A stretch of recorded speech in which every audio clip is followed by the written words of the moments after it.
उस्तानी जी, तो मैंने जवाब दिया नहीं बाजी। फिर दूसरी ही सांस में बोला सॉरी बाजी। तो वो कहने लगी सॉरी की बात नहीं, तुमको पता है कि तुमको ये डांट क्यों पड़ी है?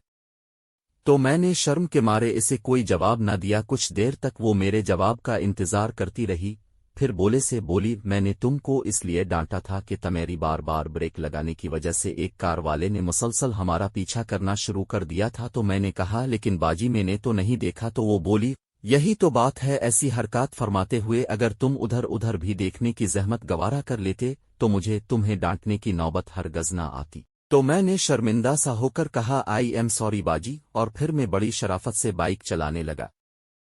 कुछ दूर जाकर जब बाइक माल रोड से होता हुआ एक वीरान सी जगह पर पहुंचा तो मरीना खुद ही थोड़ा आगे होकर बोली क्या बात है, तुम कुछ अपसीट से लगते हो। और फिर खिसक कर वो मेरे साथ लग गई और अपना जिस्म मेरी बैक के साथ चिपका कर बोली अब खुश हो मरीना के यूं मेरे साथ लगने से मेरी तो गोया लॉटरी ही निकल आई थी। चुनांचे मैंने शीशे में इसकी तरफ देखते हुए कहा बाजी थोड़ा और साथ लगो ना। मेरी बात सुनकर इसने मेरे सीने पर हाथ रखा और बिल्कुल मेरे साथ चिपक गई और मैं उसके नरम जिस्म का मजा लेने लगा। फिर मुझे दोपहर वाला वाकया याद आ गया और मैंने मरीना से कहा बाजी आपको बुरा तो नहीं लगा था? तो वो कुछ न समझते हुए बोली क्या बुरा नहीं लगा?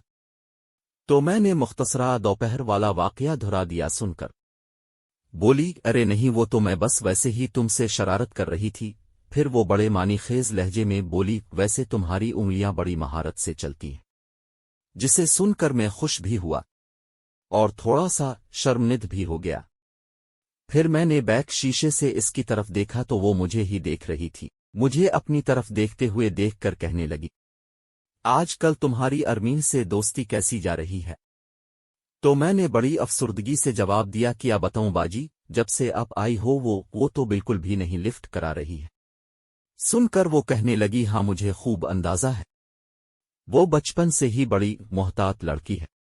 फिर अपना एक ब्रेस्ट मेरे कंधे से रगड़ते हुए बोली परेशान न हो, जब मैं यहां से चली जाऊंगी तो वो तुमको खूब ऐश कराएगी। इसको यूं मेरे साथ ब्रेस्ट रगड़ने से मुझे फिर से होशियारी आ गई और मैंने कुछ देर बाद इसका हाथ जो मेरे सीने पर टका था वो पकड़कर अपनी गोद में रख दिया।